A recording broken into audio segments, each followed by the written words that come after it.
দিন যত যাবে সামাজিক অবস্থা তত খারাপ হবে। দিন যত যাবে মানুষের মানবতা তত নষ্ট হবে। মানুষ আর মানুষ থাকবে না, মানুষ হবে আগাছা, ঘাসপালার মতো। আবু মুসা আশারী রাদিয়াল্লাহু তাআলা আনহু বলেন, রাসূল সাল্লাল্লাহু আলাইহি ওয়াসাল্লাম বললেন, কাইফা বিকুম বিজামানিন, তোমাদের কি হবে, যুগের কি হবে, তোমাদের কি হবে, যুগের কি হবে। এদা উবকিতুম বিহুসালাতি মিনান নাস, যখন তোমরা থাকবা আগাছার মাঝে। মানুষ বলতে মানুষ হবে, কিন্তু তার কোনো বিবেচনা থাকবে না, বিবেক বিবেচনা থাকবে না, সব হবে পশু প্রাণীর মতো। তখন তোমাদের কি হবে, তখন যুগের কি হবে, তখন তোমাদের কি হবে, তখন যুগের কি হবে। তখন সাহাবীগণ বললেন, ফামাতা আমরুনি, আপনি বলেন তাহলে কি করতে হবে। মানুষ যদি সবাই আগাছা হয়, মানুষ যদি সবাই পশু প্রাণীর মতো হয়, কারো যদি বিবেক বিবেচনা না থাকে, তাহলে কি করতে হবে আপনি বলেন। মানুষই থাকবে না। মানুষের যে একটা মানবতা থাকে, মানুষের যে একটা হিতাহিত জ্ঞান থাকে, মানুষের যে একটা বোধোদয় থাকে, মানুষের যে একটা মানবতা থাকে, এটা থাকবে না। এ কথা মুহাম্মদ সাল্লাল্লাহু আলাইহি সাল্লাম বলছেন। আর একবার তিনি এভাবে বললেন যে মানুষ সমাজে মারামারি করবে, আত্মীয় স্বজনকে মারবে। এ কথা বলতে বলতে বলছেন বাপকে মারবে। যেমন বলেছেন বাপকে মারবে, তখন সাহাবীগণ বলছেন, বলেন কি, লাইসালানা উকুলো না, আমাদের বিদ্যা বুদ্ধি থাকবে না, আমরা বাপকে মারবো মানে এটা হয় কি করে, কেন আমরা পিতাকে মারবো, আমাদের কি বিবেক বিবেচনা থাকবে না। তখন আল্লাহ রাসূল বলেন, লা, থাকবে না। তুনজাউ উকুলুহুম আকসার, তুনজাউ উকুলু আকসার যালিকা জামান, ওই সময়ে প্রায় মানুষের বিবেচনাকে তুলে নেওয়া হবে, বিবেচনাই থাকবে না। সত্যকে বলবে মিথ্যা, মিথ্যাকে বলবে সত্য, আত্মসাৎকারীকে বলবে আমানতদার, আমানতদারকে বলবে আত্মসাৎকারী। আপনি দুটা ভালো বলতে চাইবেন, সমাজ বলবে এটা ভালো নয়। আপনি খারাপ বলতে চাইবেন, সমাজ বলবে এটা ভালো। মানে বিবেক এইভাবে মানুষের হারিয়ে যাবে। আল্লাহ রাসূলের নিজের মুখের ভাষা, ইসাদ্দাকুল কাদেব, মিথ্যাবাদীকে সত্যবাদী বলা হবে, ইকাদ্দাবু সাদেক, আর সত্যবাদীকে মিথ্যাবাদী বলা হবে। এটা পরিস্থিতি। তো তোমাদের কি হবে, যুগের কি হবে, যখন সমাজের লোক হবে আগাছা। যেমন আমরা বক্তব্য এখন দিই বা আসি, সব জায়গায় দেখবেন যে মেলা বসেছে, ওই সেই জোহর থেকে নারী পুরুষ, কে কি কিনছে, কে কি বিক্রি করছে, তার কোনো হিসাব নাই। এ তো হিন্দুদের কাজ। দিন প্রচারের সাথে এত ব্যবস্থাপনা, খাওয়া এক সামান্য আমরা কিছুক্ষণে এসেছি, সেজন্য এত কিছু খেতে হবে, এত কিছু করতে হবে, মানুষকে এরকম হয়ে যাবে। আমরা এখানে কথা বলছি, অনেক মানুষ রাস্তায় দোকানপাটে বসে আছে, আড্ডা পিটছে, দোকানে ল্যাংটা মেয়ে নাচছে, ও বসে মুখ কলিজা ঠান্ডা করছে, চক্ষু ঠান্ডা করছে, এই করি ও জান্নাত কিনতে চায়। এইভাবে মানুষের মানবতা হারিয়ে যাবে, মানুষ হয়ে যাবে আগাছা। তখন তোমাদের কি হবে, যুগের কি হবে, তখন তোমাদের কি হবে, যুগের কি হবে। তো সাহাবীগণ বললেন, ফামাতা আমরুনি, বলেন তাহলে কি করতে হবে, আপনি বলেন। তখন আল্লাহ রাসূল বলছেন, শোনো, আলজাম বাইতাক, বাড়িতে থাকবা, বাইরে যাবা না। ওয়ালজাম লিসানাক, মুখ বন্ধ রাখিও, মুখে কথা বলো না। বাইরে গেলে ইমান বিক্রি হয়ে যাবে। বাইরে গিয়ে দোকানে বসেছেন, দোকানে একজন আর একজনকে বলছে, তুই চিনিস ও খুব খারাপ। তখন আপনি গিয়ে বলেন, হ্যাঁ ঠিকই বলেছিস, আসলেই খারাপ। এবার তাহাজ্জুদ পড়েন আপনি, জান্নাতে যান তো দেখি, আল্লাহ কিভাবে আপনাকে জান্নাতে দেন। আপনি তো মানুষের বদনাম করেন। আল্লাহর দয়ার অভাব নাই সেটা ভিন্ন কথা, কিন্তু আপনি নীতিতে যেতে পারবেন না। আপনি কেন বললেন যে হ্যাঁ ঠিকই বলেছিস, আসলেই খারাপ। সামাজিক অবস্থায় রাস্তাঘাটে নারী নগ্ন, ওর নগ্নতাই হচ্ছে তার সভ্যতা, ওর বেহায়ে হচ্ছে সভ্যতা, ওর কাপড় না পরাই হচ্ছে সভ্যতা, এটাই তার সভ্যতা, এটাই সামাজিকতা। তা আপনি কিভাবে ইমান টিকাবেন? যেখানে যাবেন সেখানে ইমান টিকবে না, অন্যায় অবিচার দিয়ে ভরা। মুখ বন্ধ করবেন, আল্লাহ রসুল বললেন, বাড়িতে থাকবেন। তখন সাহাবীগণ বলছেন, আল্লাহর নবী, সমাজ যদি এমন খারাপ হয়, সমাজের যদি সবই আগাছা হয়ে যায়, আর আমি যদি বাড়িতে থাকি মুখ বন্ধ করে, এর পরেও যদি আমাকে কেউ বাড়িতে মারতে আসে, বাড়িতে হইচই করতে আসে, তা আমি কি করব? এবার বলেন দেখি। তখন আল্লাহ রসুল বলছেন, শোনো, ঘটনা এরকম হয়ে গেলে আদমের দুই ছেলের ভালোটার মতো হয়েও। আদমের দুইটা ছেলে, একটা হাবিল আর একটা কাবিল। তো হাবিল কাবিলের দুই ছেলের ভালোটার মতো হয়েও। ভালোটার মতো মানে কাবিল বলছে, হাবিল, তোকে আমি হত্যা করব। তখন হাবিল বলছে, তুমি মারো মারো, আমি তোমাকে মারবো না। এই দেখেন, মানবতা তো নেই। ও তো মারতে চাইলে আপনি পাল্টা মারবেন, দেখে নেবো তোকে, কত কি কোনো হিসাব নাই। আর দলীয় দাপট তো আছে, দলীয় দাপট, অর্থের ক্ষমতা, দাম্ভিকতা, স্বার্থপরতা। দলীয় দাপটের কারণে, অবিচারের কারণে, দাম্ভিকতার কারণে হাজারো মানুষ বগুড়া জেলে আছে, নিজেই জানে না আমি জেলে কেন।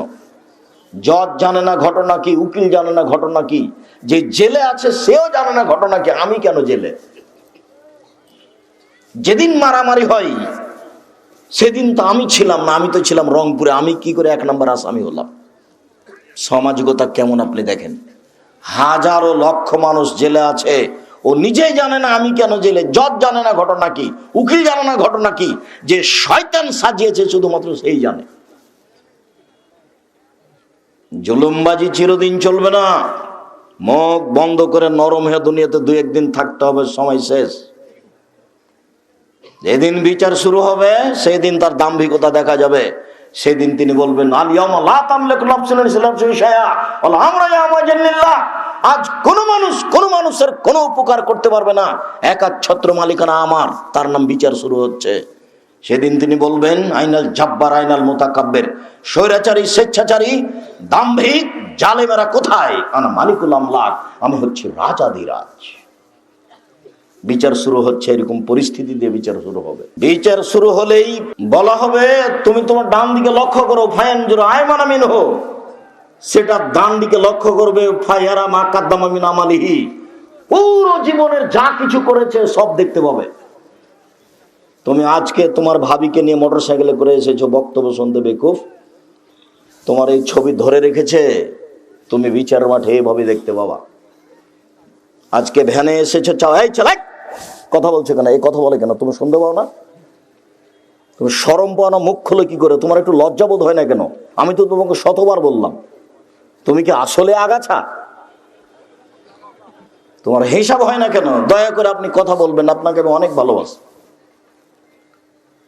আপনার সাথে আমার আন্তরিকতার অভাব নেই। দয়া করে আপনি পরিবেশ নষ্ট করবেন না, যতক্ষণ পর্যন্ত থাকবেন মুখ বন্ধ করে। নিজেকে মানুষ মনে করবেন, পশু মনে করবেন না। বুঝেও বুঝে না ওরা, অন্তর আছে বুঝে না, দেখেও দেখে না ওরা, চক্ষু আছে দেখে না, শোনেও শোনে না ওরা, কান আছে শোনে না। উলাইকা কাল আনাম, তারা পশু প্রাণীর মতো, তারা গরু ছাগলের মতো, তারা কুকুর শ্রীগালের মতো, ভালো হওয়া যাল বরং তার চেয়ে খারাপ। এ কথা আমি বলিনি, এ কথা আল্লাহ বলছে, এ কথা আপনাকে বলছেন, মানুষকে বলছেন আল্লাহ কথা। আর এটা তো বগুড়া, এটা তো গায়েবান্ধা, মানে কুকুর শ্রীগালের চেয়ে খারাপ অনেকে। কিভাবে আব্দুর রাজ্জাক সাহেব? দুঃখিত মনে কিছু নেবেন না, আপনি এসেছেন বগুড়াই, একটু কথা হিসাব করে বলবেন। হিসাব করে বলা লাগবে না। তোমার বাপকে যদি আমি কুকুর শ্রীগালের চেয়ে বেশি খারাপ প্রমাণ করতে না পারি, বেটা জিন্দগিতে বক্তব্য দিব না। তোমার দাদা মারা গেছে 10 বছর হলো, তোমার বাপ তোমার দাদার জমি ভোগ করছে, তোমার ফুফুকে দেয়নি। তোমার বাপ সকালে জমি নিবে আর তোমার ফুফু বিকালে নিবে। এইটা যদি প্রমাণ হয়ে যায়, আমি আব্দুর রাজ্জাক বিশির ইনসুফ জিন্দেগিতে বক্তব্য দেবো না, আজকে চলে যাব। যেই সময় তোমার বাপ জমি নিবে সেই সময় তোমার ফুফুও নিবে। 10 বছর থেকে তোমার বাপ এই জমি ভোগ করছে, তোমার ফুফুকে দেয়নি। তোমার বাপ যদি কুকুর শ্রীগালের চেয়ে খারাপ না হয়, তাহলে আল্লাহ খারাপ বললেন কাকে? তোমার দাদাকে মাটি দিয়ে এসে আগে জমি ভাগ হবে, তারপরে কোনো কথা। তোমার দাদাকে মাটি দিয়ে এসে জমি ভাগ হবে, তারপরে কোনো কথা। শরীয়ত আমার কাছে এসে পাগল হয়ে যায়নি। প্রত্যেকটা হাদিস গ্রন্থে উত্তরাধিকারীর ব্যাপার আছে, কোরআনেও আছে। যথাযথভাবে আল্লাহ উল্লেখ করেছেন অংশের কথাটি কে কি পাবে। মেয়ে যদি, বোন যদি এখন জমি চাই, তাহলে আপনি বলছেন তুই বাড়ি থেকে বের হয়ে যা, আর জীবনে কোনোদিন আসিস না। বোন যদি জমি চাই তাহলে তার উত্তর হলো এটা। আবার তাহাজ্জুদ পড়ে, হজও করে, উমরাও করে। এরই নাম জুলুম, এরই নাম অত্যাচার, এরই নাম আগাছা, এরই নাম পশু প্রাণী। বুঝে না ওরা, অন্তর আছে বুঝে না, দেখেও দেখে না ওরা, চক্ষু আছে দেখে না, শোনেও শোনে না ওরা, কান আছে শোনে না। উলায়েকা কাল আনাম, তারা পশু প্রাণীর মতো, তারা গরু ছাগলের মতো, তারা কুকুর শ্রীগালের মতো, তারা চতুষ্পদ প্রাণীর মতো, বাল হওয়া জাল বরং তার চেয়ে খারাপ। এই কথা তো আল্লাহ বলছেন, আমাকে আপনাকে বলছেন, মানুষকে বলছেন। কুকুর শ্রীগালকে বলেননি, গরু ছাগলকে বলেননি। এই কথা আল্লাহ মানুষকেই বলছেন। সম্মানিত দিনী ভাই বোন, উপস্থিত বৈঠকের মুসলিম বোন, আপনাকে বলছি মুখখান বন্ধ করুন। যতক্ষণ এখানে থাকবেন মুখ বন্ধ করে থাকবেন। কেউ যদি আপনার গায়ের উপর দিয়ে চলে যায় তবু আপনি মুখ খুলবেন না। এই মেয়ে, তোমাকে তো চুপ থাকতে বলছি, তোমার একটু শরম বোধ হয় না? বলার পরে তুমি মুখ খোলো কেন? ঠান্ডা রাতে তুমি তো মাথায় কাপড় দিয়ে আসনি। তোমার বাপ শিক্ষিত মানুষ, কেমন শিক্ষিত মানুষ আমি তা জানি না। দেখো, 3 শ্রেণীর মানুষ জান্নাতে যাবে না, তার মধ্যে তোমার বাপও আছে, তওবা করে ফিরে আসতে হবে। 3 শ্রেণীর মানুষ জান্নাতে যাবে না, তার মধ্যে তুমিও আছো, তওবা করে ফিরে আসতে হবে। রাসূল সাল্লাল্লাহু আলাইহি সাল্লাম বলেন 3 শ্রেণীর মানুষ জান্নাতে যাবে না। তার 1 শ্রেণীর মানুষ হচ্ছে মদমানুল খামরা, নিয়মিত বিড়ি, তামাক, জর্দা, সিগারেট, গুল, নেশাদার দ্রব্য খায়, পান করে যারা, তারা জান্নাতে যাবে না। 2 ওর রাজলাতু মিনান নিসায়ে, পুরুষের বেশধারী নারী, যারা পুরুষের জুতা স্যান্ডেল পরে, যারা পুরুষের শার্ট প্যান্ট পরে, যারা পুরুষের পোশাক পরে, তারা জান্নাতে যাবে না। আমি এ কথা বলিনি, এ কথা মুহাম্মদ সাল্লাল্লাহু আলাইহি সাল্লাম বলেছেন। তিনি বলছেন সালাসা, 3 শ্রেণীর মানুষ, লা তাদখুলুল জান্নাহ আবাদা, ওরা কখনো জান্নাতে যাবে না কোনোদিন, সেটা ভিন্ন কথা। তার 1 শ্রেণীর মানুষ হচ্ছে মুদমিনুল খামর, যারা নিয়মিত নেশাদার দ্রব্য পান করে। আব্দুর রাজ্জাক সাহেব, জর্দা যে নেশাদার দ্রব্য তার প্রমাণ কোথায়? বিড়ি যে নেশাদার দ্রব্য তার প্রমাণ কোথায়? যদি ওইভাবে লিখতে থাকে তো শুধু নেশা লিখতে লিখতে তো 4-5টা কোরআন মাজিদ লাগবে। তো রাসূল সাল্লাল্লাহু আলাইহি সাল্লাম এমন একটা বাক্য বলেছেন, সারা পৃথিবীতে যারা এর অধীনে পড়বে সেটাই নেশাদার দ্রব্য। তিনি বললেন মাসকারা কাসিরুহু ফাকালিলুহু হারাম, যেটা বেশি খেলে বিবেকের ক্ষতি হবে তার কমও হারাম। তো একজন লোককে হাফ কেজি জর্দা খাওয়িয়ে দেন, দেখা যাক কি হয়।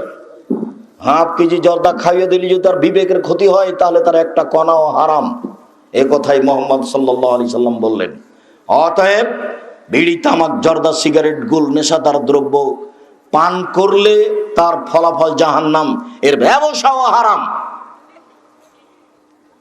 2 ওর রাজলাতু মিনান নিসায়ে, পুরুষের বেশধারী নারী, যারা পুরুষের জুতা স্যান্ডেল পরে, যারা পুরুষের শার্ট প্যান্ট পরে, যারা পুরুষের পোশাক পরে, তারা জান্নাতে যাবে না। এ কথা আমি বলিনি, এ কথা মুহাম্মদ সাল্লাল্লাহু আলাইহি সাল্লাম বলেছেন। তিনি বলেন ও দায়ুস আল্লাযী কুরফি আলাল খাবাসা, দায়ুস যে তার বাড়িতে বেহায়াইর সুযোগ দিয়েছে তোমার বাপ। তুমি কেন এখানে এসেছো নগ্ন পোশাক পরে? তুমি নাকি ক্লাস 10-এ পড়ো? তুমি একটা মেয়ে মানুষ, তোমার নামটা ভালো, তোমার বাপ মা সাধ করে নাম রেখেছে। তোমার বাপ মা লজ্জাবোধ করে না, ইতস্তবোধ করে না, লজ্জা বেঁচে খেয়েছে। লজ্জার হিসাব নিকাশ নেই, লজ্জা বেঁচে খেয়েছে। লজ্জা কি জিনিস? লজ্জা শুধু শব্দ। লজ্জা ল বর্গ জয় জয় যুক্ত একটা শব্দ লজ্জা। এর আবার বাস্তবতা আছে, এটা তোমার বাপ জানে না। এর বাস্তবতা আছে, এটা তোমার মা জানে না। এর বাস্তবতা আছে, এটা তুমি জানো না। যার কারণে তুমি এই শীতের দিনে মাথায় কাপড় না দিয়ে বসে আছো। তুমি ক্লাস 10-এ পড়ো। কি দেখাতে যাচ্ছ আমাকে? কি বোঝাতে চাও? তোমার জন্য এসেছি। তোমার সাথে আন্তরিকতার অভাব নেই, তোমাকে ভালোবাসি, তোমার আব্বাকে ভালোবাসি। তোমরা মুসলিম, আবার হয়তো বা আহলে হাদিস পরিবার, আকীদার অভাব নেই, অনেক ভালো। এরপরেও এইভাবে তো জান্নাত কিনা যায় না। রাসূল সাল্লাল্লাহু আলাইহি সাল্লাম বলেন, সিনফানে লা রাহমান সিনফানে মিন আহলিন নার লামা রাহমা, দুই শ্রেণীর মানুষ আছে ওরা জাহান্নামে যাবে আমি তাদের দেখিনি। দুই শ্রেণীর মানুষ ওরা জাহান্নামে যাবে আমি তাদের দেখিনি। দুই শ্রেণীর মানুষ আছে ওরা জাহান্নামে যাবে আমি তাদের দেখিনি। এক কমন, এক শ্রেণীর মানুষ যাদের হাতে থাকবে লাঠি, কাজনাবিল বাকারে গাভীর লেজের মতো, নাস্তা দিয়ে তারা মানুষকে মারবে। স্কুল কলেজে যে লাঠি থাকে মারামারি করে সেটাই এই লাঠি, প্রশাসনের হাতে যে লাঠি থাকে সেটাই এই লাঠি, সামাজিকভাবে যখন তখন মারামারি করছে দলীয়ভাবে যে লাঠি ব্যবহার করছে সেটাই এই লাঠি। তাদের হাতে থাকবে লাঠি, তারা মানুষকে মারবে, ওরা জাহান্নামে যাবে আমি তাদের দেখিনি। দুই, নিশাউন, মহিলা, কাশিয়াতুন, কাপড় পরে থাকে, আর ইয়াতুন, উলঙ্গ, কাপড় পরে উলঙ্গ থাকে। এই কথা আল্লাহ নবী বলছেন, আমি বলিনি। মনে হচ্ছে যে তোমাকে আর তোমার মাকে দেখে দেখে বলছেন আল্লাহ নবী, মনে হচ্ছে যে তোমার বগুড়ার অবস্থা দেখে বলছেন। কই আমাদের তো হাট বাজারে যায় না তবু তো চলে, তুমি তো যাও, তোমার মা যায়, তোমার খালা যায়, তোমার ফুফু যায়, কই আমরা তো যাই না, না গেলেও তো চলে, বেঁচে আছি তো। যদি বগুড়া শহরে ফ্রি কিছু দিয়ে দেয় তবু আমরা যাব না, যায় না। যাওয়া প্রমাণ হয়ে গেলে আর একজনের গায়ে ধাক্কা লেগে গেছে, এটা যদি আমাদের কাছে প্রমাণ হয়ে যায় তাহলে আমরা অজ্ঞান হয়ে যাবো। এর নাম আত্মমর্যাদা। আত্মমর্যাদা থাকা উচিত। তোমার বাপ কা পুরুষ, তোমার বাপ একটা ঘৃণিত পুরুষ, যার কারণে তোমার বাপের ভিতরে আত্মমর্যাদা নেই। শোনো তোমাকে বলছে, এই মেয়ে শোনো তোমাকে বলছি, আত্মমর্যাদা কি জিনিস 1 মিনিট তুমি খেয়াল করো, তোমাকে বলছি। সম্মানিত দিনী বোন, আপনাকে লক্ষ্য করে কথা বলছি, আপনি মনে রাখুন। আল্লাহর নবী বলছেন যে আমি জান্নাতে ঘুরলাম স্বপ্নে, ঘোরার পরে দেখলাম একটা খুব সুন্দর টকটকে ঝকঝকে ঘর। আমি ভাবলাম ঘরের বাহির যদি এত সুন্দর হয় ভিতরেই বা কত সুন্দর, ঘরটা বা কার? পাশে একজন বৃদ্ধা মহিলা, আমি বললাম মহিলা বলতে পারো ঘরটা কার? তখন বলছে ঘরটা উমারের। আমি মোহাম্মদ সাল্লাল্লাহু আলাইহি সাল্লাম চিন্তা করলাম ঘরটার ভিতরে ঢুকি, কিন্তু উমারের আত্মমর্যাদা আমার মনে পড়লো। এত বড় আত্মমর্যাদার অধিকারী মানুষের ঘরে ঢুকি কি করে? মানায় না আমার জন্য। মোহাম্মদ সাল্লাল্লাহু আলাইহি সাল্লাম বলছেন আমার জন্য মানায় না, এত বড় আত্মমর্যাদার অধিকারী মানুষের ঘরে ঢুকি কি করে? তিনি ঢুকলেন না। সকাল হয়ে গেল, উমারের সাথে দেখা। উমার, জান্নাতে ঘোরার সময় তোমার ঘরটা দেখলাম, খুব সুন্দর টকটকে ঝকঝকে ঘর। আমার মন চাইলো ঘরটার ব্যাপারে জিজ্ঞাসা করি। দেখি একজন বৃদ্ধা মহিলা, জিজ্ঞাসা করলাম মহিলা বলতে পারো ঘরটা কার? মহিলা বলল ঘরটা উমারের।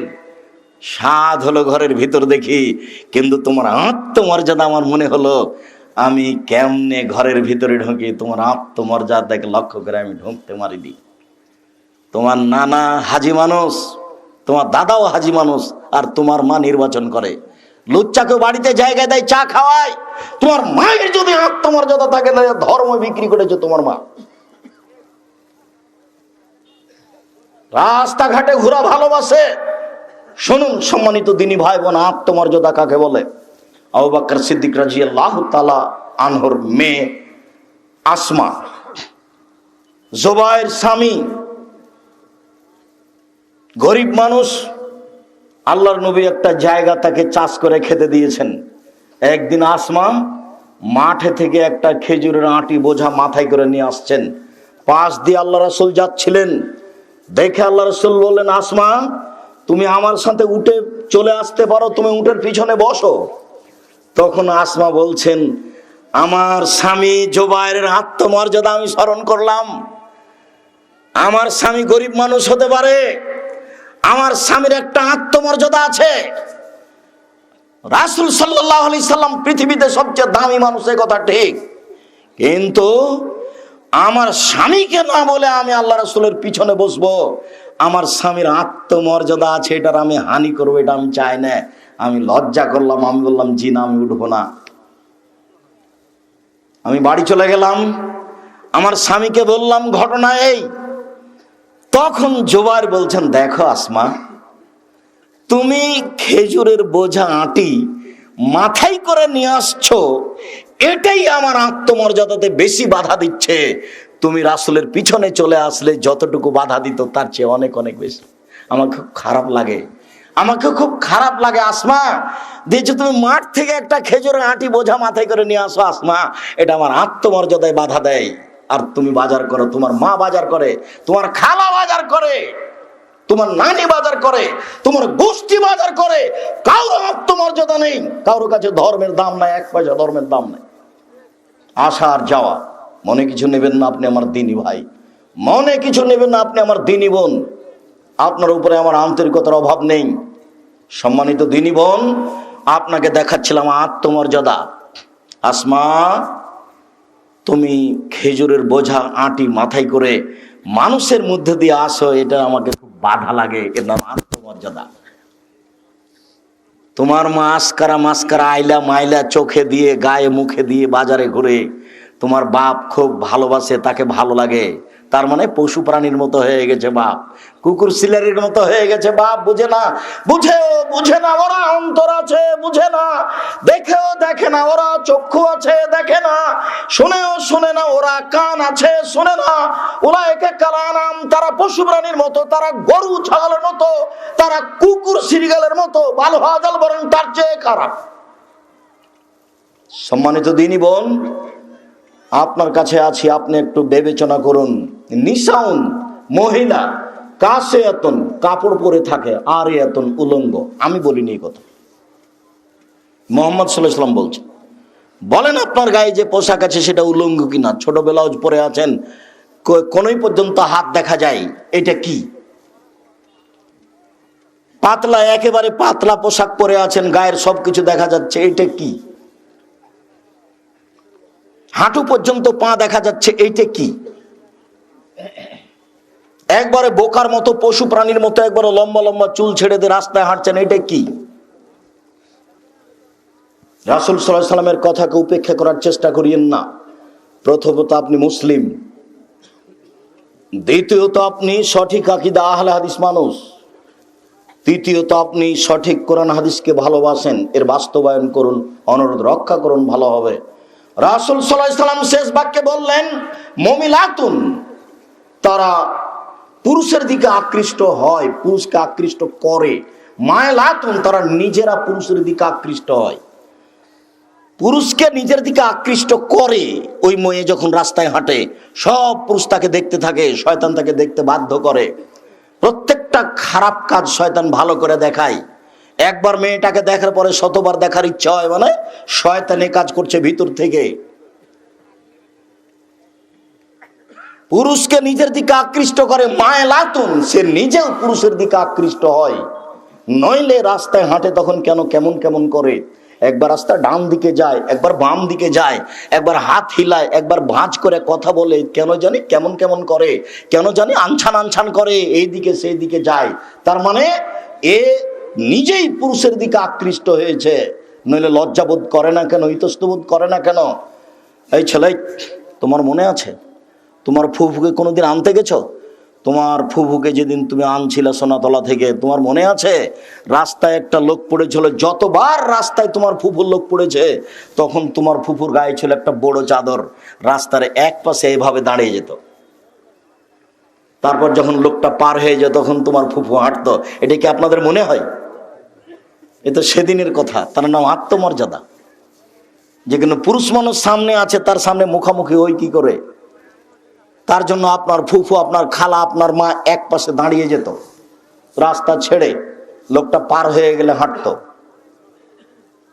সেটা তো একদিন ছিল, খুব তাড়াতাড়ি পরিবর্তন হয়ে গেল। রাসূল সাল্লাল্লাহু আলাইহি ওয়াসাল্লাম বলছেন, লা ইয়াদখুলুল জান্নাহ, এরা জান্নাতে যাবে না, এরা জান্নাতে যাবে না, জান্নাতে তো যাবে না, যাবে না, ওয়ালা ইয়াজিদনা রিহাহা, জান্নাতের গন্ধও পাবে না। ফাইনা রিহাহা লা তুজাদু মিন মাসিরাতি কাযা ওয়া কাযা, যে জান্নাতের গন্ধ 1 বছরের দূরত্ব পথ থেকে পাওয়া যায়। সম্মানিত দিনী বোন, আপনাকে অনুরোধ জানাচ্ছি, মধ্যখানে আপনি একটু নিজেকে পরিবর্তন করার চেষ্টা করুন। তবে আপনাকে আমি আশ্বস্ত করতে চাই, জান্নাত আপনার জন্য সহজ, পুরুষের জন্য জান্নাত সহজ নয়। উপস্থিত বৈঠকের দিনী মুসলিম বোন, আপনাকে আমি আশ্বস্ত করতে চাই যে জান্নাত আপনার জন্য সহজ, পুরুষের জন্য জান্নাত সহজ নয়। রাসূল সাল্লাল্লাহু আলাইহি ওয়াসাল্লাম বলছেন, মহিলারা যদি 4টা কাজ করতে পারে তাহলে জান্নাতে চলে যাবে। রাসূল সাল্লাল্লাহু আলাইহি সাল্লাম বলেন, মহিলারা যদি 4টা কাজ করতে পারে জান্নাতে চলে যাবে। পুরুষ 4টা কাজ করে জান্নাতে যাবে এই কথা মুহাম্মদ সাল্লাল্লাহু আলাইহি সাল্লাম বলেননি। কোন পুরুষ 4টা কাজ করে জান্নাতে যেতে পারে না, মহিলারা 4টা কাজ করে জান্নাতে যাবে। 1, সালাত খামসাহা, 5 ওয়াক্ত সালাত আদায় করল, নামাজ পড়লো। 2, সমাত সাহারাহা, রমজান মাসের সিয়াম পালন করলো। 3, আতাত বালাহা, স্বামীকে মেনে চললো। 4, আহসানাত ফারজাহা, জেনায় লিপ্ত হলো না। এই 4টা কাজ করলে জান্নাতে চলে যাবে। আব্দুর রাজ্জাক সাহেব, একটু জরুরি কথা, আমার অনিচ্ছা সত্ত্বেও জেনা ঘটে গেছে, তাহলে আপনার 4টার সাথে যে আমার হলো না? আপনি চিন্তা করবেন না, জেনা যদি ঘটে গিয়েই থাকে আপনি আজকে বন্ধ করে দিন, সেইখানে আর কোনোদিন যোগাযোগ হবে না। আজকে আপনি বন্ধ করে দেন। যদি আজকে আপনি বন্ধ করে দিতে পারেন, সেখানে যদি আর কোনোদিন যোগাযোগ না হয়, তাহলে আল্লাহ বলছেন, ওয়ানাহান নাফসা আনিল হাওয়া ফাইনাল জান্নাতা হিয়াল মাওয়া। পৃথিবীর মানুষ শুনে রেখো, যারা প্রবৃত্তিকে ঠেকাতে পারবে আমি আল্লাহ তাকে জান্নাতুল মাওয়া দিয়ে দিলাম। আমি জাতির সাথে, মানুষের সাথে ওয়াদাবদ্ধ। আমি যাকে নিজ হাতে সৃষ্টি করেছি তাদের সাথে আমার চুক্তি হয়ে গেছে। পৃথিবীবাসী, আদমের সন্তান, তোমরা মনে রেখো, তোমাদের সাথে আমার চুক্তি। যদি তোমরা প্রবৃত্তি থেকে নিজেকে ঠেকাতে পারো, যদি এর সাথে কথা বলা বন্ধ করতে পারো, আমি তোমাকে জান্নাতুল মাওয়া দিয়ে দিলাম। অতএব আপনি এখানে আশ্বস্ত হন। 3, স্বামী, আপনার স্বামী আপনাকে গালি দেয়, কথাই ঠিক, আপনার স্বামীর মুখ খারাপ, আপনার স্বামী আপনার সাথে খারাপ আচরণ করে, এই কথাই ঠিক।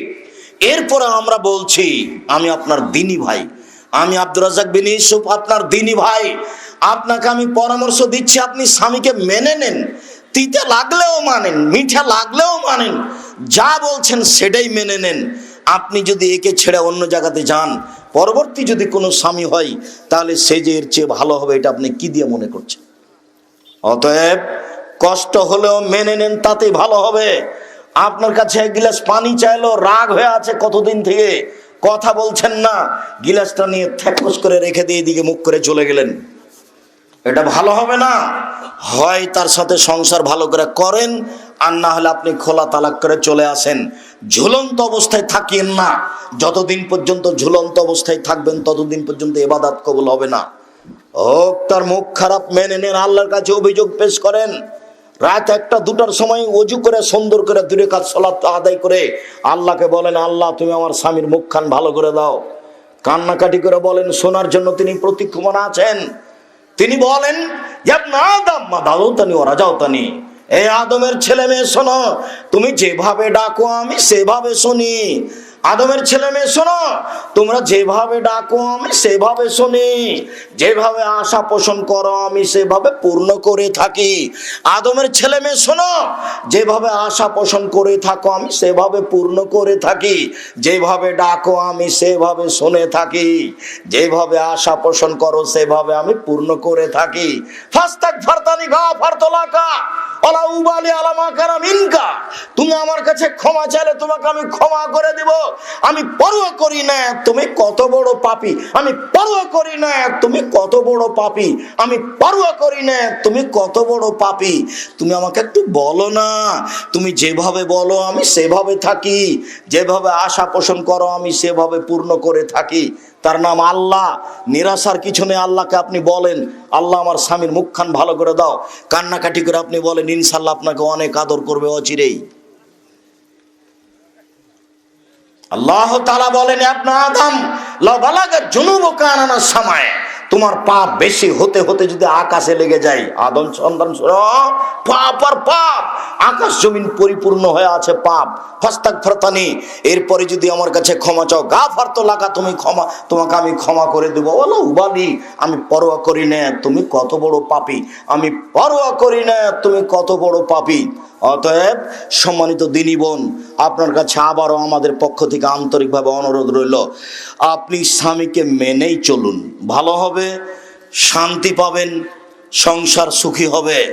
মনটা ভারী করে কথা বন্ধ করে রাখবেন, ইবাদত কবুল হবে না, দিন দিন কষ্ট বাড়বে, শয়তান সুযোগ পাবে। কতদিন আপনাকে বলেছি, প্রত্যেক দিন ইবলিস সাগর, আটলান্টিক সাগরের উপরে তার চেয়ারটা রাখে, সব শয়তানকে মানুষকে পাপী করার জন্য লাগিয়ে দেয়। বিকালে এসে কেউ বলে আমি মারামারি লাগিয়ে দিয়েছি, তখন শয়তান বলে যাও কিছুই হয়নি। আর একজন এসে বলে আমি জেনা করিয়ে দিয়েছি, তখন শয়তান বলে যাও এটা কিছু হয়নি। আর একজন এসে বলে আমি স্বামী স্ত্রীর মধ্যে গন্ডগোল বাঁধিয়ে দিয়েছি। যেমন বলে স্বামী স্ত্রীর মধ্যে গন্ডগোল বাঁধিয়ে দিয়েছি, তেমন ইবলিস একবার লাফ দিয়ে উঠে তাকে বুকে জড়িয়ে ধরে স্বাগতম জানিয়ে বলে হ্যাঁ তুমি একটা কাজ করেছ। রাত দিনের কাজ এটা ইবলিসের, আমি বলিনি এই কথা, এ কথা মুহাম্মদ সাল্লাল্লাহু আলাইহি সাল্লাম বলেন। 1450 বছর পূর্বে তিনি এভাবে বলেছেন, হাদিসে এভাবে আছে। কাজে ভুলে স্ত্রীর সাথে এরকম আচরণ করবেন না আপনি। আর আপনি দিনী বোন, আপনাকে আমি অনুরোধ জানাচ্ছি, আপনি 4টা কাজ করেন, জান্নাত হবে ইনশাআল্লাহ। 1, 5 ওয়াক্ত সালাত, 2, রমজান মাসে সিয়াম রোজা, 3, স্বামীকে মেনে চলা, 4, জেনায় লিপ্ত না হওয়া, তাহলে আপনার জন্য জান্নাত খোলা। যদিচ রাসূল সাল্লাল্লাহু আলাইহি সাল্লাম বলেছেন, ওযু করার পরে যদি কেউ বলে আশহাদু আল্লা ইলাহা ইল্লাল্লাহু ওয়াহদাহু লা শারীকা লাহু ওয়া আশহাদু আন্না মুহাম্মাদান আবদুহু ওয়া রাসূলুহু, তাহলে জান্নাতের সব দরজা খুলে গেছে। যাও যেখানে। এটা পুরুষও যা নারীও তা, পুরুষও যা নারীও তা। আল্লাহুম্মা জালনি মিনাত তাওবিন ওয়া জালনি মিনাল মুতাতাহিরিন, এই দোয়া পড়লে নেকি হবে এই কথা ঠিক, তবে জান্নাতের দরজা খুলে যাবে এই কথা ঠিক নয়। ওযু করার পরে যদি মানুষ বলে আশহাদু আল্লা ইলাহা ইল্লাল্লাহু ওয়াহদাহু লা শারীকা লাহু ওয়া আশহাদু আন্না মুহাম্মাদান আবদুহু ওয়া রাসূলুহু, তাহলে নারী পুরুষ সবার জন্য জান্নাতের সব দরজা খুলে গেছে। সম্মানিত দিনী বোন, আপনাকে অনুরোধ জানাচ্ছিলাম। সম্মানিত দিনী ভাই, আপনাকে আমি এখানে একটা কথা বলে আমরা বিষয়ের দিকে চলে যাচ্ছি, আপনি একটু খেয়াল করুন। এই ছেলে বসো। কোনো বাচ্চা যদি আপনার পাশ থেকে উঠে, তাহলে আপনি তাকে ঠেকাবেন, কেননা ও বের হলে মানুষ ঘন হয়ে বসে আছে, আমার কথা তখন ধরতে পারবে না। কিছুক্ষণ অপেক্ষা করলে আমরা এক পর্যায়ে চলে যাব। আপনাকে বলছি, যেহেতু আপনার স্ত্রীকে একটু বললাম, তাহলে আপনাকে একটু বলে যাই, তাহলে কথার একটা মানান থাকবে। সাহাবীগণ বলছেন আল্লাহর নবী, আমাদের কাছে স্ত্রীরা কি পায়, আমরা তাদের কি হক পূর্ণ করব, তাদের অধিকার কি আমাদের উপরে? তখন আল্লাহ রাসূল বলছেন শোনো শোনো, অধিকার আছে 5টা। 1, আতে মামা তায়েমতা, তুমি যা খাও তা খাওয়াবে, যে মানের খাও সে মানের খাওয়াবে। 2, ফাকসু মাক্তা সাইতা, তুমি যে মানের কাপড় পরো সে মানের পরাবে, তুমি যেমন পরো তেমন পরাবে। 3, অলা তুকাব্বে, কখনো বউকে কটু কথা বলো না। ভুলে যায়েন না, বউকে গালি দিয়েন না, বউকে গালি দিতে হয় না, মারতে হয় না, নিন্দা করতে হয় না। ভুলেও কখনো বলবেন না তোমার ঠোঁটটা মোটা। একবার ঠোঁট মোটা বললে 10 বছর আপনাকে ভালোবাসতে পারবে না। ভুলেও কখন বলবেন না তোমার রংটা কালো। একবার রং কালো বললে আপনার উপরে তার ভালোবাসা কমে যাবে। দিন রাত খালি প্রশংসা করবেন, বলবেন তোমার মতো সুন্দরী করে নারী দেখি না, তাহলে সারা রাত পাটি বেঁধার জন্য প্রস্তুত আছে। একটু প্রশংসার ভিখারি, মুখ খারাপ করিয়েন না, অন্য বাড়ি থেকে এসেছে, বাপের বাড়িতে লালন পালনে আপনার কাছে আছে, যৌতুক তো বহুদূরের কথা।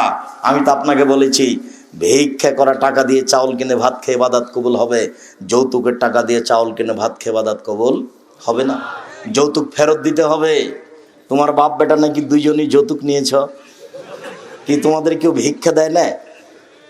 যদি এলাকায় ভিক্ষা না দেয়, তাহলে ওই যে ইয়াতে বগুড়া ট্রেন স্টেশনে যাও, মানুষের ব্যাগ ধরে তুলে দিবা, প্রতিদিন সারাদিন দিলে অন্তত 300 থেকে 500 টাকা হবে।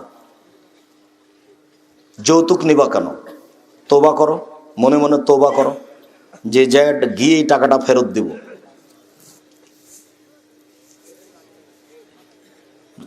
তোবা করা উচিত। কাজ করে খাবা, ফুর্তিতে খাবা, ভালো লাগবে। তো আমার কথা বলো, আমি কেন, আমার বুকে একটা সাহস আছে। আমি এই 31 বছর আমি কোনোদিন মানুষের কাছে পথ খরচ চাইনি। কোনো মায়ের বেটা বলে না কেন যে আব্দুর রাজ্জাক সাহেব আপনি নাকি আমার কাছে 500 টাকা চেয়েছিলেন। বলে না কেন? কেউ যদি বলে দিতে পারে যে আব্দুর রাজ্জাক সাহেব আমার কাছে 500 টাকা 1 টাকা পাথেও চেয়েছিল, আমি আর কোনোদিন বক্তব্য দিব না। কেউ যদি বলে দিতে পারে আব্দুর রাজ্জাক সাহেব একদিন আমাকে তার পরিচয় দিয়েছিল, আব্দুর রাজ্জাক বিন ইউসুফ এত এত কামেল কি যেন সব পাস করেছে অমুক তমুক, এরকম যদি আমি বলেছি এটা প্রমাণ হয়ে যায়, তাহলে আমি বক্তব্য দেব না। আমাকে বলেছে একটু আপনার পরিচয় দেন না। না পরিচয় লাগবে না, আরে দেন না। তখন আমি বলেছি আমার নাম আব্দুর রাজ্জাক আর আমার বাপের নাম ইউসুফ, বাপ বেটা মিলে আব্দুর রাজ্জাক বিন ইউসুফ। এর চেয়ে আমি বেশি কোনোদিন বলিনি। যৌতুক কেন নিবা? কাজ করে খেতে পারো, এতে রুজিতে বরকত আছে, এতে একটা সাহস আছে, হেম্মত আছে। চিরদিনের মতো তুমি ডুবে গেছো, তোমার মুখে মানুষ থুথু মারে, গালি দেয়, বেটা তুই তো শ্বশুরের কাছে টাকা নিয়েছিস, তুই আবার মুখে কি বলিস? ঘৃণা করে। তুমি ঘৃণার পাত্র, তোমার বাপ ঘৃণার পাত্র। খবরদার এই কাজ করো না। বলেও কোনোদিন স্ত্রীকে কটু কথা বলবেন না, গালি দিবেন না, তাজির বলো না যে মুখের উপরে মারবেন না। মুখের উপরে মারা নিষেধ। আগেকার পণ্ডিত কান ধরে টান দিত, এটা না যায়। গালের উপরে থাপ্পড় মারতো, পড়া না পারলে এটা না যায়। মুখের উপরে মারা নিষেধ। মাথায়, কানে, গালে, চোখে, মুখে পুরো উপরে মারা নিষেধ আল্লাহ রাসূল না করে দিয়েছেন। 1450 বছর আগে না করেছেন। উনি আবার প্রিন্সিপাল, উনি জানেন না রাসূলের নীতি। ডাক্তার জানেন না, 14 বার মাস্টার ডিগ্রি পাস করে লন্ডন থেকে ডাক্তারি করে আসলে তার চিকিৎসা করার নিয়ম জানে না। ডাক্তারটা পাশে আসলে, রুগী পাশে আসলে, রুগীর পাশে বা পুরুষ হলে গায়ে হাত দিয়ে বলবে লাভ আস্তর ইনশাআল্লাহ, সমস্যা নাই, ভালো হয়ে যাবে, চিন্তা করো না। আজবিল বাস রব্বান নাস আশফান্তা সাফিলা সেফা ইল্লা সেফা কাসফুন লা ইয়াদুর সাফ। আল্লাহ তুমি একে আরোগ্য দাও, তুমি তো আরোগ্য দাতা, তুমি একে এমন আরোগ্য দাও যাতে করে কোনো রোগী না থাকে। এই বলে চিকিৎসা শুরু করতে হবে। তিনি তো আর এই লাইন কোনোদিন পড়েননি। এই বিশাল কোরআন মাজিদ, কোরআন মাজিদে কি আছে? মানুষে তো মনে করছে একে চুমা খেতে হয়, মানুষে তো মনে করছে যে একে কাপড় দিয়ে ঘেরে রাখতে হয়। এতে কি আছে এটা মানুষের জানার প্রয়োজন, না জেনে দুনিয়া থেকে চলে গেলেন। কোনোদিন জানা প্রয়োজন মনে করলেন না। বিশাল কোরআন মাজিদে কি আছে? অথচ বেশি কিছু নাই, মাত্র 3-4টা কথা আছে। এই বিশাল 30 পারা কোরআন মাজিদে বেশি কিছু নেই, মাত্র 3-4টা কথা আছে। আব্দুর রাজ্জাক সাহেব কথাটা একটু বুঝিয়ে বলবেন। 3-4টা কথা মানে বুঝতে পারলাম না। 1 নম্বরে কথা আছে ক্ষমতা। ক্ষমতা গিয়ে দেখাতে গিয়ে বলেছেন আসমানের জমিন আসমানের মালিক আমি, জমিনের মালিক আমি। পৃথিবীবাসীকে চ্যালেঞ্জ করে বলেছি, তারা আসমানের কোনো ক্ষতি দেখাতে পারে, জমিনের কোনো ক্ষতি দেখাতে পারে, পারলে একটা বানিয়ে দেখাক না। কেউ যদি পারে, আমি একাচ্ছত্র মালিকানার অধিকারী, আসমানের মালিক আমি, জমিনের মালিক আমি। এটা ক্ষমতা দেখাতে গিয়ে তিনি দেখিয়েছেন। ক্ষমতা দেখাতে গিয়ে দেখেছেন 2, কিভাবে চন্দ্র যায়, কিভাবে সূর্য আসে, কিভাবে সূর্য আসে, কিভাবে চন্দ্র যায়। চন্দ্র সূর্যকে নির্মাণ করে ছেড়ে দিয়েছেন, কেউ তাকে থামাতে পারে না। তার নামে একক ক্ষমতা। কিভাবে রাত আসে, কিভাবে দিন যায়, কিভাবে দিন আসে, কিভাবে রাত যায়, একক ক্ষমতায় চলছে। তার কমবেশ কেউ করতে পারে না, তাকে কেউ ঠেকাতে পারে না। তার নাম ক্ষমতা। আকাশ থেকে বৃষ্টি বর্ষণ করে ঘাস উৎপাদন করে, শস্য উৎপাদন করেন, মানুষে খায়, পশু প্রাণী খায়, মানুষ তা করতে পারে না। ক্ষমতা দেখিয়ে দিয়েছেন। ক্ষমতা দেখাতে গিয়ে দেখিয়েছেন আদ, সামদ, নমরুদ, ফেরাউন, আমি তাকে মেরে দিয়েছি, কেউ আমার বিচার করতে পারে না। বাহা, তারা এত শক্তিশালী জাতি, এত শক্তিশালী জাতি, লাম ইউখলাক মিসলুহা ফিল বিলাদ, তাদের মতো শক্তিশালী জাতি আল্লাহ পৃথিবী তার কখনো সৃষ্টি করেননি, করবেন না। তাদেরকে ধ্বংস করে দিয়েছেন, একাকার করে দিয়েছেন, কেউ বিচার করতে পারে না। তার নাম ক্ষমতা। পুরো কোরআন মাজিদে খালি পাতায় পাতায় ক্ষমতা, পাতায় পাতায় দেখাবেন আসমানের মালিক আল্লাহ, জমিনের মালিক আল্লাহ। তিনি সূর্য সৃষ্টি করেছেন, তিনি চন্দ্র, রাত আসে, দিন যায়, এইভাবে দেখাচ্ছেন। বৃষ্টি বর্ষণ করে আমি ঘাস উৎপাদন করি, আমি ফেরাউনকে মেরে দিয়েছি, আমি নমরুদকে মেরে দিয়েছি, কেউ বিচার করতে পারে না। এ হলো ক্ষমতা। আর দ্বিতীয় দেখিয়েছেন গাফুর আর রাহমান আর রাহিম। খালি গাফুর দয়াশীল, খালি রহমান, খালি রাহিম। গাফুর, রহমান, রাহিম, বাররুন দিয়ে আর ওদুদ দিয়ে কোরআন মাজিদকে ভরে ফেলে দেওয়া হয়েছে। কেউ পড়ে না, কেউ বুঝেও না। খালি পাতায় পাতায় গাফুর, পাতায় পাতায় গাফুর, পাতায় পাতায় রহমান, পাতায় পাতায় রাহিম, পাতায় পাতায় বাররুন, পাতায় পাতায় রাউফন, পাতায় পাতায় ওদুদ, মানে আমি প্রেমময়। আমি দয়াশীল, আমি ক্ষমাশীল, এটা দেখিয়ে কোরআন মাজিদকে ভরে ফেলে দিয়েছেন। 3 কিছু বিধান, সালাত আদায় করতে হবে, যাকাত দিতে হবে, চুরি করলে হাত কাটা যাবে, এ হলো কিছু বিধান। 4 এরই ফাঁকে ফাঁকে জাহান্নামার জান্নাত, জাহান্নামার জান্নাত, জাহান্নামার জান্নাত, এই কোরআন মাজিদ শেষ। বুঝতে পারলেন না কথা মনে হয়? তো কোনোদিন পড়তেও পারলাম না, কোনোদিন বুঝতেও পারলাম না। কখনো মুখের উপরে মারবেন না। 4 5 ওলা তাতরুকা ইল্লা ফিল বাইতে, নিজের বাড়ি ছাড়া কোথাও থাকতে দিবেন না। চাচির বাড়ি যেতে পাবে না, খালার বাড়ি যেতে পাবে না, ফুফুর বাড়ি যেতে পাবে না, হাটায় বাজারে যাওয়ার তো কোনো প্রশ্নই আসে না। কাপুরুষের স্ত্রী হাটে বাজারে যায়। যারা নিজেকে পশু মনে করে, গরু ছাগল, তাদের স্ত্রী হাটে বাজারে যায়। কষ্ট পাচ্ছেন নাকি? আমার কিছু করার নেই, কথা আমি বলিনি। যদি আপনি আবার অনুবাদ শুনতে চান, তাহলে আমি যখন নেমে যাব তখন আপনাদের সুপরিচিত মাওলানা আব্দুল কাদের সাহেব আপনাদেরকে এই আয়াতের অর্থ শোনাবেন। বুঝেও বুঝে না ওরা অন্তর আছে, বুঝে না। দেখেও দেখে না ওরা চক্ষু আছে, দেখে না। শুনেও শুনে না ওরা কান আছে, শুনে না। উলায়েকা কালানাম, তারা পশু প্রাণীর মতো, তারা গরু ছাগলের মতো, তারা কুকুর সিলেজের মতো, তারা চতুষ্পদ প্রাণীর মতো, বাল হাজাল, বরং তার চেয়ে খারাপ। আপনি বলেন কি? আপনার একটা আত্মমর্যাদা থাকা দরকার। বাজারে যাবে মানে বিবাহের বাড়ি যাবে কেন? বিবাহের বাড়িতে চলে গেলে স্বামীর সংখ্যা বেশি হয়ে যায়, সেখানে যাবে কেন? রং তামাশার কোনো শেষ থাকে না, রং ছিটানোর কোনো শেষ থাকে না, দৌড়াদৌড়ির কোনো শেষ থাকে না। কোথায় কোনটা দেবর আর কোনটা ভাসুর তার বিবেচনা থাকে না। আপনি নিজেকে ভালো মানুষ মনে করেন কি করে? কোন হিসাব আপনি করতে পারেন? এটা হয় কি করে? আপনার আত্মমর্যাদা আছে, এটা কে বললো ভুল হিসাব? আপনাকে আমি কষ্ট দিতে আসিনি, আপনি আমার দিনী ভাই, আপনাকে আমি অনেক ভালোবাসি। সম্মানিত দিনী ভাই বোন, এখানে আপনার কথা রেখে দিলাম। আল্লাহ তাআলা বলেন, ওয়াবুদুল্লাহ ওয়ালা তুশরিকু বিহি শাইআ, পৃথিবীর মানুষ এক আল্লাহর ইবাদত করো, বিন্দু মাত্র তার সাথে শিরক করো না। শিরক মহাপাপ। পৃথিবীতে শিরক সবচেয়ে বড় পাপ। বাংলাদেশ এমন একটা জায়গা যেখানে শুধু শিরক চলে আর বিদআত চলে। মানুষে বলে বন্যা চলেছে বিপদ সীমার উপর দিয়ে, মানুষে বলে ঝড় বৃষ্টি চলেছে বিপদ সীমার উপর দিয়ে। জিনা ঝড় বৃষ্টি বিপদ সীমার উপর দিয়ে যায়নি। ভারত, বাংলাদেশ, পাকিস্তানের মাটিতে শিরক চলেছে বিপদ সীমার উপর দিয়ে। দেশ ট্রাভেলস গাড়িটা ঢাকা থেকে ছুটলো, একটু পরে সূর্য ডুবে গেছে, ঘরে আলো, গাড়িতে আলো জ্বলে উঠলো। আমি বললাম, এই ছেলে শোনো, তুমি গাড়িতে আলো দিলে কেন? মহাজনে বলে দিয়েছেন সূর্য ডুবার সাথে সাথে আলো দিতে হবে, হিন্দুরা দেয়। দেখেন আপনার মাও দেয়। আপনার মা যখন চাউল ঝাড়ে, তখন আপনার ছেলে যদি চাউল ঝাড়া কুলা বুঝেন, কুলার উপরে যদি আপনার ছেলেটা চড়ে নেয়, তাহলে আপনার মা কি বলে দেখিয়েন? আপনার মায়ের সামনে আপনি গরুকে লাথি মারিয়েন, দেখেন আপনার মা কি বলে।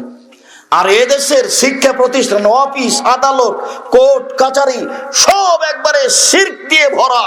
প্রত্যেকটা ঘর, প্রত্যেকটা বাড়ি, প্রত্যেকটা অফিস, প্রত্যেকটা শিক্ষা প্রতিষ্ঠান একেবারে শিরক দিয়ে পরিপূর্ণ হয়ে আছে। শুধুই শিরক, যেখানে যাবে। পৃথিবীর মানুষ শিরক করো না, বিচারের মাঠে সব পাপ ক্ষমা করে দেব। শিরক না করলে আল্লাহকে সম্মান করা হবে, শিরক না করলে আল্লাহর সাথে সদাচরণ হবে। পৃথিবীর মানুষ মনে রাখেন, আল্লাহর সাথে সদাচরণ হলো শিরক না করা।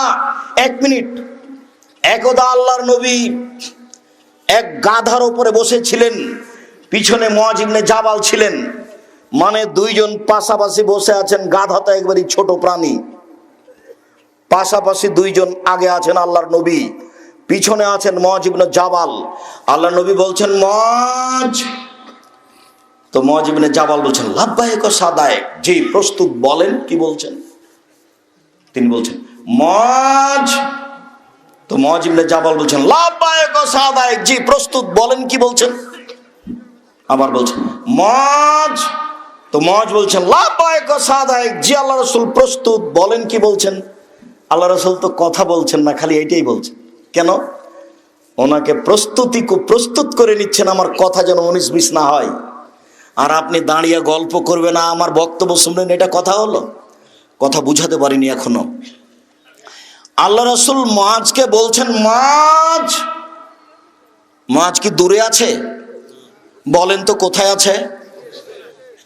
গাধার উপরে একবারে গায়ের সাথে লেগে আছে। গাধাই তো ছোট প্রাণী। তারপর আবার বলছেন মুআজ, জি বলেন। মুআজ, জি বলেন। 3 বার মানে তাকে প্রস্তুত করলেন, কথা যেন 19-20 না হয়। তাই করোনা ভাইরাসকে লক্ষ্য করে আমি বলেছিলাম যে রাসূল সাল্লাল্লাহু আলাইহি সাল্লামের সাহাবীগণ সবচেয়ে বেশি আল্লাহ রাসূলকে মেনে চলতেন, বলাও লাগতো না, মেনে চলতেন। এ ব্যাপারে এত সতর্ক ছিলেন সাহাবীগণ। এরপরে বলছেন মুআজ, জি মুআজ, জি মুআজ, জি। এত তো বলা লাগে না, কেন এত বললেন? অথচ কত জোরালো অনুসারী ছিলেন, বলা লাগতো না, এমনিতেই মানে আব্দুর রাজ্জাক সাহেব একটু ঘটনাটা বলেন তো। এমনিতে কি? আরে শোনেন, আল্লাহর নবী একদিন জুতা পায়ে দিয়ে সালাত শুরু করেছেন। তো জুতাতে ময়লা ছিল, জুতা পায়ে দিয়ে নামাজ পড়া যায় যদি জুতাতে ময়লা না থাকে। তো সালাত শুরু করেছেন, তখন জিবরাইল এসে বলছেন জুতা খুলেন, জুতাতে ময়লা আছে। আল্লাহ রাসূল জুতা খুলে দিয়েছেন। সালাম ফিরার পরে দেখছেন সাহাবীগণ সবাই জুতা খুলে দিয়েছে। তা আল্লাহ রাসূল বলছেন কি ব্যাপার তোমরা জুতা খুলেছো কেন? তো সাহাবীগণ বলছেন আরে আপনাকে যে সালাতের মধ্যে জুতা খুলতে দেখলাম সেই জন্য তো খুলে দিয়েছি। আরে জিবরাইল আমাকে বলছেন যে আপনার জুতাতে ময়লা আছে, সেজন্য আমি খুলে দিয়েছি। তো তোমাদের জুতাতে আর ময়লা নেই, তোমরা খুলেছো কেন? বলে আপনাকে খুলতে দেখেছি সেই জন্য। এ দেখেন, বলা লাগে না, দেখেই মেনে নিয়েছেন, তার নাম সাহাবী। এত সচেতন মানুষ সাহাবী হওয়ার পরেও জীবনে কোনোদিন 1 ওয়াক্ত সালাত এই কথা না বলে শুরু করেননি। কোন কথা? কাতার সোজা করুন, প্রাচীরের মতো হয়ে দাঁড়ান, ফাঁকা বন্ধ করুন। ওই যে দুইজনের মাঝে শয়তান ঢুকছে ছাগলের বাচ্চার মতো, ফাঁকা বন্ধ করুন, প্রাচীরের মতো হয়ে দাঁড়ান। মানসাদ্দা ফুরজাতান বানাল্লাহু লাহু বাইতান ফিল জান্নাহ, কেউ যদি ফাঁকা বন্ধ করে তাহলে আল্লাহ তার জন্য জান্নাতে ঘর বানাবেন। এই কথা না বলে তিনি কোনোদিন সালাত শুরু করেননি। 23 বছরের কোনো একদিন, কোনো 1 ওয়াক্ত, 23 বছরের কোনো একদিন, কোনো 1 ওয়াক্ত এই কথা না বলে যদি সালাত শুরু করেছেন, এটা প্রমাণ হয়ে গেলে আমি আব্দুর রাজ্জাক বিন ইউসুফ সেদিন থেকে আর বক্তব্য দেব না। বলেন তো আপনি কি বুঝলেন, আমি কি বুঝালাম? আমি বুঝালাম যে আল্লাহর নবী এই কথা বলার পরে সালাত শুরু করতেন। বুঝাতে পারলাম না মনে হয়? আগে ওদের দিকে মুখোমুখি হয়ে বলতেন কাতার সোজা করুন, প্রাচীরের মতো হয়ে দাঁড়ান, আগে পিছে হয়েন না, নইলে অন্তরে বিভেদ সৃষ্টি হবে। ওই যে ফাঁকা দিয়ে শয়তান ঢুকছে ছাগলের বাচ্চার মতো হয়ে আমি দেখছি। এই কথা না বলে তিনি সালাত শুরু করতেন। আপনি যান বগুড়া শহরে, 20 বছর থেকে 30 বছর থেকে আছেন, কোনো একদিন আপনি দেখতে পাবেন না ওইদিকে মুখ করে আছে, কেবলার দিকে মুখ করে আছে, একামাত চলছে, ওদিকে পাগড়িও পেঁচাচ্ছে, একামাত শেষ হতে না হতে আল্লাহু আকবার। 3 ফুট দূরে দূরে দাঁড়ানো তো বহু দূরের কথা। তাই বলেছি 3 ফুট দূরে দূরে প্রমাণ হওয়ার জন্য মুহাম্মদ সাল্লাল্লাহু আলাইহি সাল্লামকে আবার আসতে হবে। যেহেতু কিয়ামত পর্যন্ত তিনি আর কখনো আসবেন না, 3 ফুটের বৈধতাও হবে না। আজ থেকে নিয়ে কিয়ামত পর্যন্ত যদি কাবা ঘরে আর কোনোদিন পায়ে পা মিলিয়ে না দাঁড়ায়, আজ থেকে নিয়ে কিয়ামত পর্যন্ত যদি কাবা ঘরে আর কোনোদিন পাশাপাশি প্রাচীরের মতো না দাঁড়ায়, তবু তা জায়েজ হবে না। জায়েজ করতে হলে আল্লাহ রাসূলকে আবার পৃথিবীতে আসতে হবে। যেহেতু তিনি আসবেন না, কাজেই এই ইবাদতের সিদ্ধান্ত পরিবর্তন হবে না। শুনুন, এত সতর্ক মানুষ ছিলেন সাহাবীগণ, এর পরেও তিনি বলতেন, এত সতর্ক সাহাবী তারপরেও বলছেন মজ জি লব্বাইক, মজ জি লব্বাইক, মজ জি লব্বাইক। বলেন কি বলছেন? আচ্ছা মজ বলতে পারো মাহাক্কুল্লাহ, আল্লাহ আমাদের কাছে কি পান? মাহাক্কুল ইবাদ বলতে পারো তুমি, বান্দার কি হক, আমরা আল্লাহর কাছে কি পাই, আমাদেরটা দেন। আল্লাহ বলছে আমারটা দাও, আমরা কি পাই, তিনি কি পান, তুমি কি এটা বলতে পারো? জি না, জি না, এটা বলতে পারি না, আল্লাহ এবং আল্লাহ রাসূল ভালো জানেন। শোনো মাজ, আল্লাহ পায় আমাদের কাছে শিরক না করা, এটাই তার পাওনা। আর আমরা পাই তিনি আমাদেরকে জাহান্নামে দিতে পাবেন না, জান্নাতে দিতে হবে। আমরা কি পাই বলেন তো? আমাদের পাওনা কি? জান্নাতে দিতে হবে, উনি জাহান্নামে দিতে পাবেন না, এটা আমাদের পাওনা। আর তার পাওনা কি বলেন তো? শিরক না করা। তারটা আগে না আমাদেরটা আগে? তারটা আগে। যখন শিরক নেই তখনই জান্নাত, যখন শিরক আছে তখনই জাহান্নাম। রাসূল সাল্লাল্লাহু আলাইহি সাল্লাম বলেন মান মাতা লা ইশরিক বিল্লাহ ওয়ালা ইশরাকা বিল্লাহ ফাদাখালাল জান্নাহ। কেউ যদি মারা যায় শিরক না করে জান্নাতে চলে গেছে, কেউ যদি মারা যায় শিরক না করে তাহলে জান্নাতে চলে গেছে। এই দেশ শিরক দিয়ে পরিপূর্ণ হয়ে আছে, সব শিক্ষা প্রতিষ্ঠান, কলেজ, স্কুল, আপনার অফিস আদালত, কোর্ট কাছারি সব শিরক দিয়ে ভরা। আর আপনার মার কাছে আর আপনার স্ত্রীর কাছে শিরকে একবারে পরিপূর্ণ হয়ে আছে। ছি ছি ছি ছি ছি ছি। আপনার বাপ মারা গেছে, হাতে হাতে আপনার মা নাকফুল খুলে দিয়েছে। স্বামী মারা গেলে নাকফুল রাখা যাবে না। কখনো কখনো হিন্দুর নীতি গ্রহণ করলো, ও তো হিন্দুদের নীতি। স্বামী মারা গেছে, নাকফুল থেকে যাবে, গয়না থেকে যাবে, 4 মাস 10 দিন নতুন পোশাক পরতে পাবে না, সাজসজ্জা গ্রহণ করতে পাবে না। নাকফুল খুলে দিতে হবে, কথা কে বললো? গয়না খুলে দিতে হবে, কথা কে বললো? এরই নাম হচ্ছে হিন্দুদের নীতি। এটা তো বগুড়া। বিবাহ পড়ার কত নোংরা নীতি আছে তার কোনো হিসাব নেই। আমার তো চোখের দেখা একটা একটা নকল করে আপনার সাথে আমি বলেছি, চাঁপাই নবাবগঞ্জে এমন কোনো বিবাহের নীতি নাই যেটা জায়েজ, সবই হারাম। চাঁপাই নবাবগঞ্জ জেলার বিবাহের শুরু থেকে নিয়ে শেষ পর্যন্ত সব নীতি নাজায়েজ, হারাম। বগুড়ার একটা বলি, সবাই মিলে 2-4-10 জন 20 জন মিলে গেছে মেয়ের কাছে বিবাহ পড়াতে। মেয়েটা যে ঘরে গেছে সেখানে গেছে, তো মেয়ের বাপও আছে ওখানে, আপনার কাজীও আছে, আর যেন কে কে আছে। তখন বলছে অমুক নেবাসী অমুক এত টাকা নগদ, এত টাকা বাকিতে তোমাকে বিবাহ করতে এসেছে, তুমি তাকে স্বামী সত্ত্বে কবুল করো। তখনও বলছে কবুল করলাম। তারপর ও বলছে তোমরা শুনেছ? জি শুনেছি। আবার আবার 3 বার। এবার লোকগুলি এসে যেখানে বর আছে সেখানে দাঁড়ালো। তো বরের পাশে বসে থাকা লোকগুলি বলছে আপনারা কে? আমরা এই বিবাহের উকিল। অনেক কবুল করেছে? জি করেছে। আপনারা শুনেছেন? জি শুনেছি। তাহলে বসেন। মনে হচ্ছে পাগলামি কারবার, কলা গাছের চতুর্দিকে ঘুরে। ধর্ম পাগল হয়ে গেছে, বানানো নিয়ম দেখেন, ধর্ম পাগল হয়ে গেছে।